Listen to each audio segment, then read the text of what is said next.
The air in Seoul trembled with an electricity rarely felt even in a nation accustomed to global superstars. How could one man's return bring an entire country to a standstill? The answer lies in the phenomenon that unfolded when Kim Seokjin, globally known as Jin of BTS, stepped back onto Korean soil after concluding his monumental world tour, TUR RUNSEOKJIN. From the moment his flight was confirmed, South Korea entered a state of anticipatory fervor that eclipsed even political headlines, and the atmosphere swelled into something more akin to a historic homecoming than a mere celebrity arrival.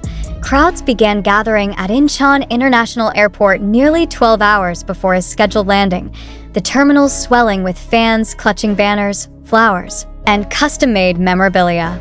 By the time his plane touched down, airport security had been stretched to its operational limits. Witnesses described the moment he emerged as seismic, the collective roar of thousands reverberating like a stadium in the middle of a championship final. No scripted welcome ceremony could have rivaled the raw magnitude of that reception. It was not simply applause. It was the sound of a nation acknowledging the return of one of its most celebrated cultural ambassadors. The TUR RUNSEOKJIN tour had spanned over a year, cutting across continents, filling arenas in North America, Europe, Southeast Asia, and Latin America. Each performance had been an intricately crafted blend of artistry, discipline, and emotional storytelling, earning critical acclaim not only from music journalists, but also from cultural commentators who saw it as a benchmark in the evolution of solo stagecraft for K-pop artists. By its final night, in a sold-out venue in Sao Paulo, the tour had already solidified its place as a landmark achievement, but nothing prepared the public for the wave of patriotic fervor that would erupt upon Jin's return to his homeland. Observers noted that this was not just about music. The reception was a crystallization of national pride, an acknowledgement that Jin had carried the flag of Korean artistry to audiences across the globe and returned with a legacy that felt both personal and collective. The faces in the crowd were not only those of devoted fans. There were families, retirees, and young professionals who had taken time off work simply to be part of the moment. "It feels like watching history," one attendee remarked. "We are not welcoming a celebrity. We are welcoming a national treasure." In the hours following his arrival, images of Jin's return flooded Korean media outlets, dominating headlines and trending across every major social media platform. Commentators drew comparisons to the receptions afforded to sports heroes returning after international victories, or political figures following historic negotiations. The symbolism was unmistakable. Jin had not merely toured, he had conquered, and his return signified a cultural triumph. Yet the narrative was not without its deeper layers. Analysts pointed out that TUR RUNSEOKJIN had succeeded not only in musical terms, but also as a demonstration of the soft power that Korean entertainment now wields globally. In every city he visited, Jin had engaged with local traditions, often incorporating elements of the host culture into his performances. This deliberate act of cultural diplomacy resonated far beyond the fanbase, strengthening Korea's global cultural footprint. In Paris, he wore a reinterpretation of traditional hanbok on stage. In Mexico City, he collaborated with local mariachi musicians for a special encore. These moments were not fleeting gimmicks, but strategic gestures that cemented his reputation as a bridge between cultures. Back in Korea, the government refrained from official ceremonies, but the public reaction rendered such gestures unnecessary.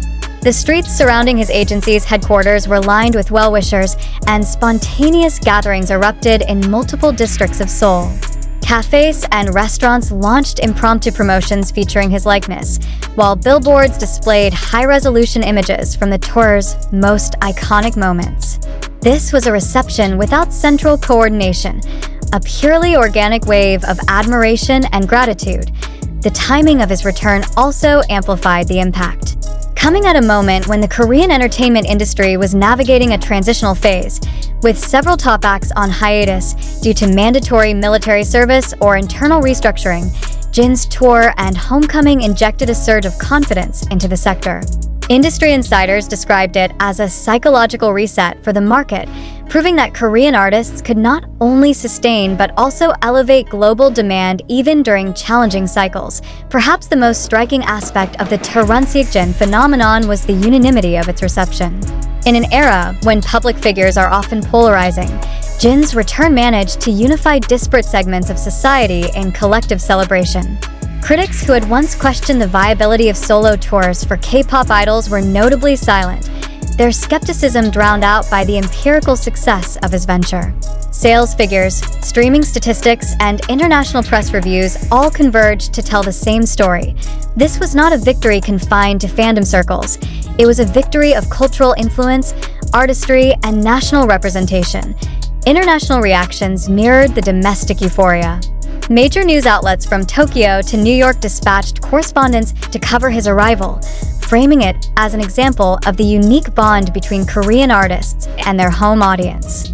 Opinion columns analyzed his role in shaping perceptions of Korean masculinity, artistry, and professionalism abroad. In London, one publication referred to him as a statesman in stage lights, a nod to the diplomatic undertones of his performances. A night fell on Seoul. The city's skyline seemed to shimmer a little brighter. Drone footage captured the glow of LED advertisements playing snippets from the tour, while street performers in popular districts covered his songs to the delight of passers-by. It was clear that Jin's impact had extended beyond the commercial and into the cultural consciousness of the nation. This was not merely a homecoming.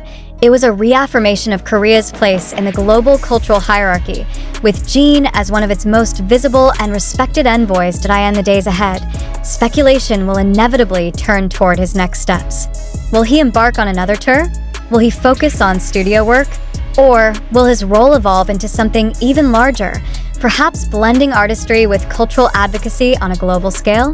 For now, such questions remain unanswered, but the certainty is this.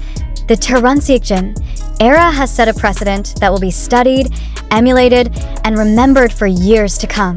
From airport terminals overflowing with emotion to the strategic artistry of an internationally acclaimed tour, Jin's journey has redefined what it means for a Korean artist to return home.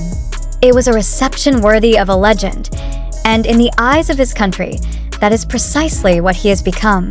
Despite the overwhelming narrative of a monumental homecoming, it is crucial to clarify that the story of Jin's triumphant return and the massive public reception described here does not correspond to actual events.